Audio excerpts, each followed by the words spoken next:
Mwaramutse neza, nizere ko mumeze bon. Uyu munsi ndavuga kuri season job in Canada. Aya nandi mahirwe afasha abantu bose bifuza kuza muri Canada, waba warize cyangwa utarize, waba ufite experience cyangwa nta experience ufite.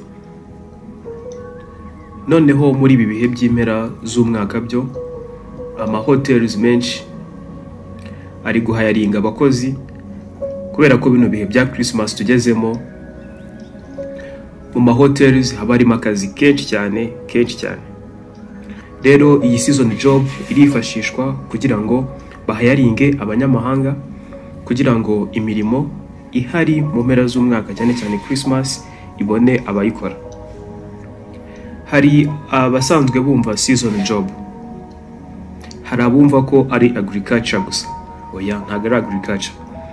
Agriculture yagirimo, ariko harimo hospitality, construction, hotels in general. Nabo bakunze guhayaringa abakozi binyuze muri season jobs, cyane iyo bifuza gukoresha abari outside of Canada, abari hanze ya Canada. Muri iyi video ndakwereka requirement, ibyo usabwa muri rusange kugira ngo ube wabona ino season jobs. Ariko ikigenzi kurushaho nuko ndakwereka strategies eshatu zagufasha kubona job offer muri Canada. Iyo job offer ikaba yagufasha kuva mu gihugu urimo uherereyemo kano kanya ukaba waza muri Canada binyuze muri seasonal job. Nanone ukibuka ko iyo contract yawe irangiye gusubira mu gihugu waturutsemo. Niba wifuza kuva muri Canada nabyo birashoboka, biri mu biganza byawe. Ikintu cya mbere ugomba kumenya niba wifuza ino season job nuko ugomba kubanza kubona umukoresha muri Canada ufite LMIE, Labor Market Impact Assessment. Iyi positive LMIE iha uburenganzira umukoresha kuba yaha akazi abanyamahanga bari hanze ya Canada. Ndagusigira link muri video description ikwereka izo companies zose zifite icyo cyangombwa, zifite positive LMIE, bivuze ko zemerewe kuba zahayaringa cyangwa se zakoresha abanyamahanga. Muri season job harimo construction, hotels, agriculture na horticulture, ariko muri no video ndi bwibande kuri agriculture cyane. Hano muri Canada hari icyo bita agriculture stream. Ni program yagenewe abakora mu buhinzi ariko by'igihe gito, temporary. Abakoresha bo muri Canada bakaba bemerewe kuba bakoresha abanyamahanga binyuze muri season job. Buri wese aho waba uherereye hose ku isi wemerewe kuba wakwapplyinga kuri season job. Nigeria, South Africa, Ghana, Kenya, Burundi, Rwanda, Botswana, Congo n'ahandi waba uherereye hose, India, Asia ndetse n'ahandi.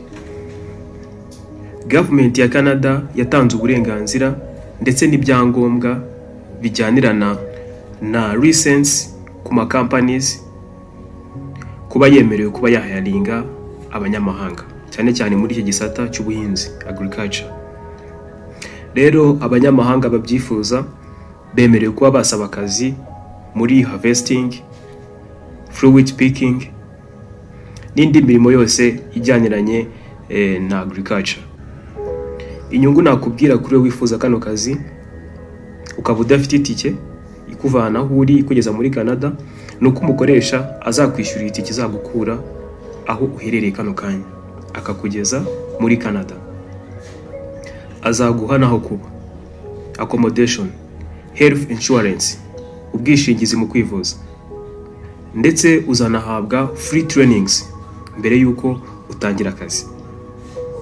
si ibyo gusa, kuko mu gihe contract yawe izaba irangiye azaguha n'itike izagusubiza mu gihugu waturutsemo. Can you imagine? Noneho kano kanya reka nguhe eligible occupations ndetse na code zazo muri agriculture. Stream 820 managers in agriculture, 821 managers in horticulture, 831 ground maintenance harimo na machines operators, 851 harvesting vegetables, fruit picking, that's a fruit picker, 830 agriculture and farmer supervisors. Harimo abambajije igihe umara muri Canada iyo ubonye akazi binyuze muri agriculture stream season job. Ushobora kuhamara imyaka 3 uri mu kazi kose. Iyo wifuza kuguma muri Canada nyuma yuko contract yawe irangiye, nabwo nababwiye strategies wakoresha kugira ngo wongere igihe uzamara muri Canada. Abifuzeho kenshi. Igiciro cya work permit ni amadolari 150. Idolari ikoreshwa hano muri Canada agari menshi. Hakiyongeraho na biometrics yo igura amadolari 85. None se nihe wakura umukoresha ufite LMIE, Labor Market Impact Assessment? Icyo ni ikibazo cyiza. Nubwo hano muri Canada hari abakoresha benshi koko, ntago ariko bose bafite LMIE. Niyo mpamvu udakwiriye kwa applyinga kuri buri kazi kose ubonye online ko muri Canada utabanje kureba niba iyo company ifite LMIE, kuko uramutse ubyirengagije ukabikora waba uri guta igihe cyawe rwose. So nyura inzira zemewe, nyura kuri website yashyizweho na government ya Canada yagenewe abanyamahanga. Website ni jobbank.cc.ca. Iyi ni website yashyizweho na Canadian government igenewe abanyamahanga bifuza kuza gukora muri Canada binyuze muri season job. Iyi ni website uri kuyibona imbere yawe. Reka turebere hamwe uko wayapplyinga cyangwa se uko washakira akazi muri Canada. Ukigera kuri website, first of all klika advanced. Already njye namaje kwakora. Scrollinga umanuka ugana hasi uragera handitse Canadians and International Candidates. Aho rero niho ugomba guhitamo. Ibi bivuze ko aka kazi kemerewe abanyamahanga ndetse n'abandi mwese kuba mwakora application zanyu. Aha hejuru gato rero ni wowe ugomba guhitamo. Niba nta experience ufite, klika hano. Niba ufite experience y'umwaka umwe, tikinga hano. Hagati y'umwaka umwe n'imyaka 3 byemeze. Niba ufite imyaka 3 kuzamura nabyo byemeze. Icyiza cyo kugenda uhitamo hano nuko bahita baguha result zerekana akazi gahari bitewe n'amashuri wize cyangwa niba ntayo, bitewe na experience ufite cyangwa niba ntayo, bakakwereka akazi kajyanye n'ibyo ushobora gukora. Hejuru hano kuri education naho nuko. Niba warize university, secondary school, college, cyangwa se job specific training, byemeze, klika. Niba nta n'amashuri ufite, emeza hano ureba akazi kagenewe abantu nkamwe cyangwa nkanjye bitewe n'icyiciro buri wese abarizwa. Niba ufite nk'umuryango cyangwa inshuti, sister, brother, uncle muri province imwe muri izi, urugero nka Alberta, Manitoba, ushobora kuzihitamo nta kibazo. Ururimi uvuga ni uruhe? Ni English, ni French? Click. Ese wifuza gukora amasaha angahe?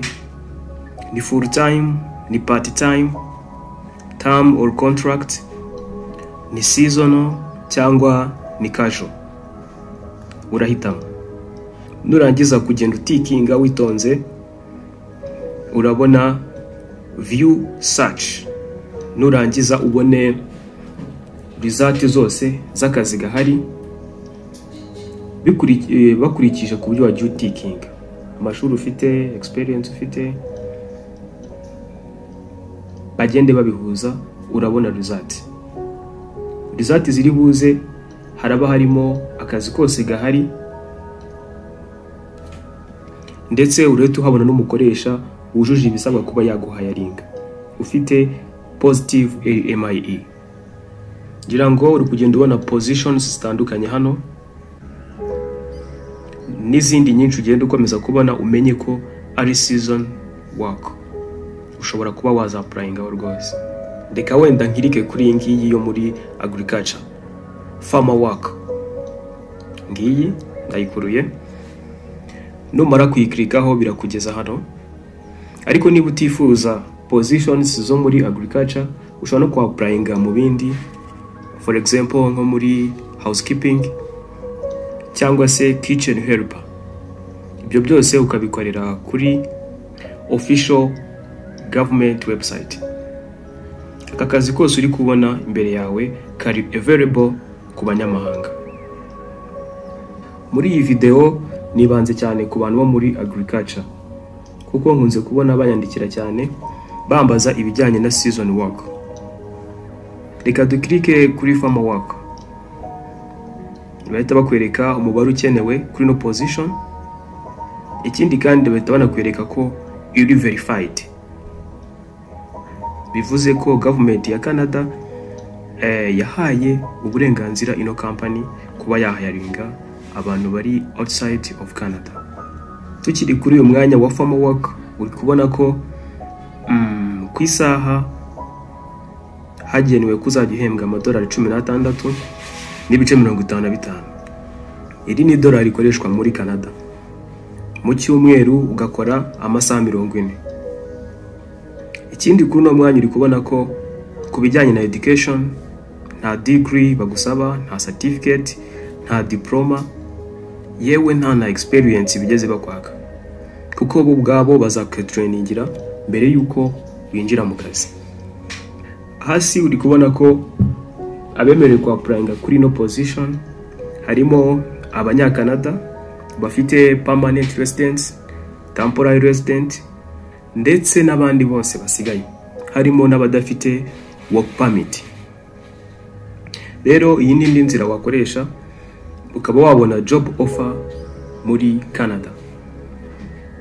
Inama nakugira nuko niba ufite inshuti, brother, sister, uncle cyangwa undi muntu wa hafi uri muri Canada, bamenyeshe, babwire ko wifuza kujoininga agriculture industry hano. Niba binashoboka uboherereze document zawe zose bagufashe ku applyinga, kuko biba bisaba ubwitonzi, ndetse banaguha guidance no kubindi, ukizera ko ibintu byawe bikozwe neza cyane. Wibuke ko ano mahirwe abameze nka competition ku bantu bari hirya no hino ku isi, kuko ni benshi abifuza kuza gukora no gutura muri Canada. Ubwo rero ntukabikore uko wiboneye, ntukabikore urangiza umuhango, kuko biba bisaba ko ubyitondera. Aho kugira ngo ubikore uko wiboneye, cyane niba bango ugupfa gukora, wabyihorera kuko byakurira igihe cyawe ndetse ntugire no kucyo wifuzaga. Rero niba wiyemeje kubikora, bikore ubyitondera. Ubu buryo tumaje kuvugaho bwose wabukoresha ukabona work permit ikwemera gukorera muri Canada mu gihe cy'imyaka 3 yose. Biroroshye, nawe wabyikorera bitagusabye kwirirwa ujya mu ma agencies. So guys, reka uyu munsi mpinire hano. Hari nk'ikibazo ufite wakwandika muri comment kuko ndazisoma kandi nkanazisubiza. Cyangwa ukanyandikira kuri email yanjye ngabire@gmail.com. Stay safe and have a beautiful time. Bye bye.